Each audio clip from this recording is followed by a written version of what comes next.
রাজশাহী শহীদ কামরুজ্জামান স্টেডিয়ামে বাংলাদেশের মেয়েদের ক্রিকেটে রচিত হলো নতুন ইতিহাস। একদিনে দুটি সেঞ্চুরির সাক্ষী হলো দেশের প্রথম শ্রেণীর ক্রিকেট। মধ্যাঞ্চলের হয়ে উত্তরাঞ্চলের বিপক্ষে প্রথম ইনিংসে 153 রানের অপরাজিত থেকে সেঞ্চুরি করেন নিগার সুলতানা।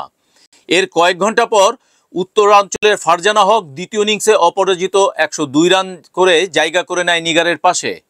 প্রথম ইনিংসে 86 রানে আউট হয় প্রথম সেঞ্চুরির সুযোগ হাতছাড়া করেন ফারজানা।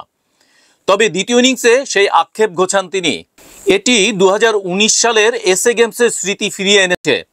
মালদ্বীপের বিপক্ষে সেদিন আন্তর্জাতিক ক্রিকেটে বাংলাদেশের প্রথম নারী হিসাবে সেঞ্চুরি করেন নিগার। কিছুক্ষণ পর ফারজানাও যোগ দেন সেঞ্চুরির তালিকায়। মধ্যাঞ্চল প্রথম ইনিংসে 387 রান তুলে ইনিংস ঘোষণা করে। উত্তরে জান্নাতুল ফেরদৌস নেন 6 উইকেট। দ্বিতীয় ইনিংসে উত্তরাঞ্চল 204 রান করলে ম্যাচ ড্র হয়। অন্যদিকে মেয়েদের প্রথম শ্রেণীর ক্রিকেটে প্রথম জয় তুলে নেয় দক্ষিণাঞ্চল। পূর্বাঞ্চলকে 10 উইকেটে হারায় তারা। ম্যাচ সেরা হন রাবেয়া খান। নারী ক্রিকেটের এমন অর্জন ভবিষ্যতে বাংলাদেশকে আরও এগিয়ে নিয়ে যাবে।